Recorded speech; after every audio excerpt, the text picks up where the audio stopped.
Xi Jinping en este año declaró oficialmente terminada la pobreza extrema en China.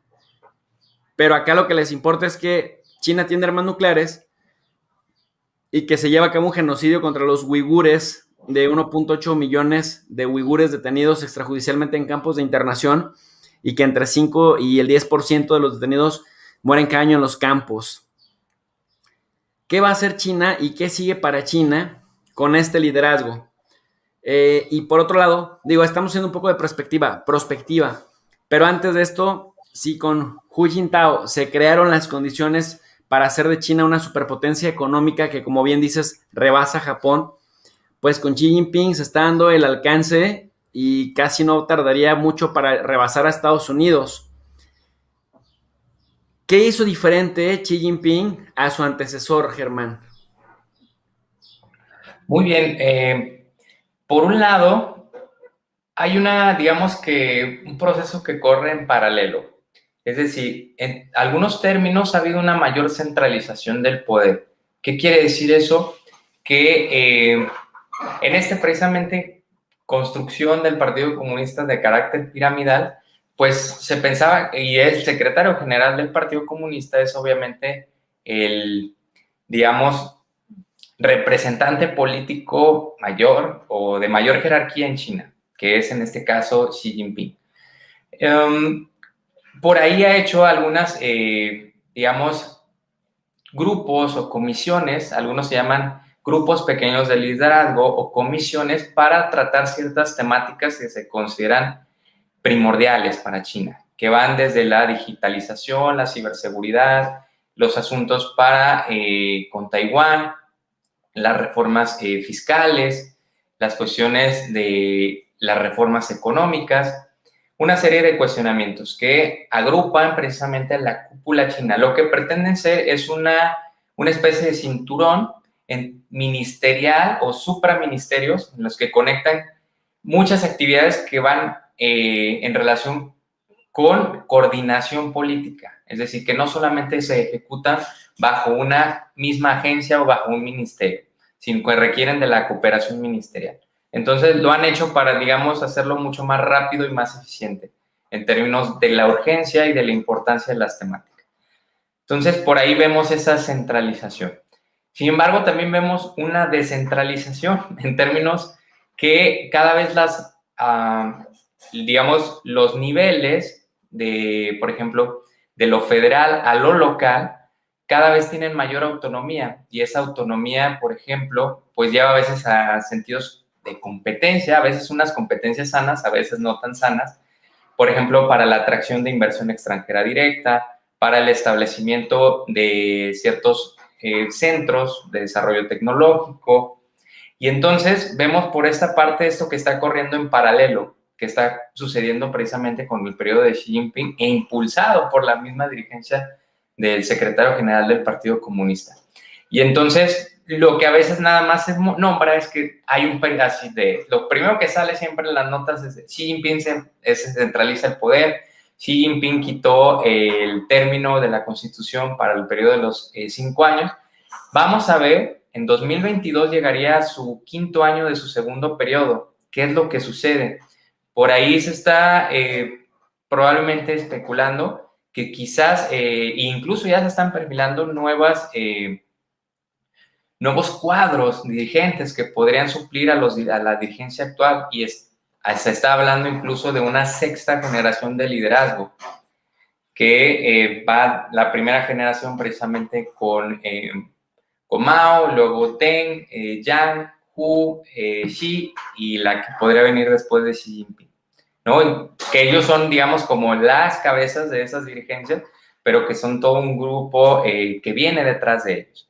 Entonces, sí, por ahí hay cuestiones que podrían, digamos, quizás descarrilar, sobre todo se piensa desde la parte occidental. Por ejemplo, ahí recuerda un texto una también, si no lo muy reconocida, pero que en ese texto después fue muy criticada, se llama Susan Sher, que tiene un texto que se llama China Fragile Superpower, o China, el poder superfrágil. Y hablaba que este tipo de cuestiones, por ejemplo, su tratamiento con las minorías étnicas, su relación con Hong Kong, su relación con Taiwán, podía hacer que digamos, parte de la sociedad civil, pues empujara y derrocara o tumbara al Partido Comunista Chino. Pero aquí lo que pasa también, otra mala interpretación es que se identifica a la sociedad civil china como un monolítico. Pero luego dice, no, se reprime a la sociedad civil china. Hay veces que incluso el Partido Comunista Chino promueve el desarrollo de la sociedad civil. Es decir, sí es cierto, hay líneas rojas en las cuales, pues, suprime a cierta parte de la sociedad civil. O, por ejemplo, cuando dice, es que bloquea los contenidos en línea en Internet. No todos los bloquea y no toda la información está censurada. Solamente aquella que se considera, digamos, sensible de parte de la dirigencia china. Entonces, si vamos viendo, también vamos trazando ahí finamente que esa represión no es tan con mayúsculas y no tiene tantas negritas como a veces se nos quiere dar a entender.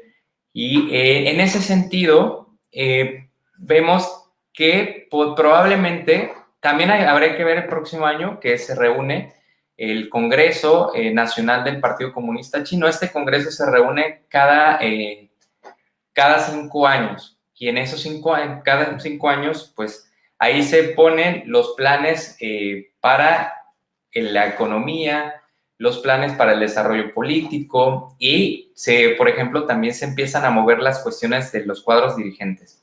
Y como rompe precisamente como con lo que decíamos, de esta idea de que es un monolito el Partido Comunista Chino. En realidad es un partido sumamente vibrante, sumamente activo e incluso es parte de lo que hace que se mantenga precisamente como el partido en el poder en China. Si fuera un partido anquilosado, que es precisamente lo que se identifica a partir precisamente con Deng y con la dirigencia posterior que han hecho.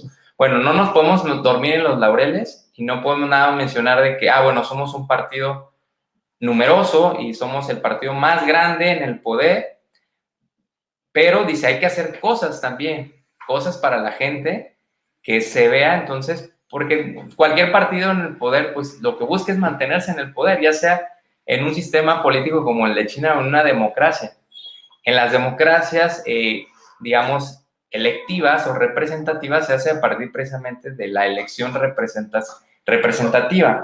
Acá no, pero también, por ejemplo, sobre todo en los cuadros intermedios y bajos, se mueve de manera rapidísima, es decir, si tú haces una mala acción como funcionario o como funcionario, inmediatamente dejas de estar en ese puesto. Y entonces es algo que luego normalmente no se dice. E incluso en algunos niveles bajos hay elecciones políticas para seleccionar a tu funcionario o tu funcionario. Porque aparte lo conoces porque es tu vecino, porque es el encargado de la colonia, de la cuadra, etcétera, etcétera. Son cosas que también nos dan pie a identificar un sistema político mucho más complejo en su dinámica que que luego se nos quiere como mostrar, ¿no? De manera sesgada.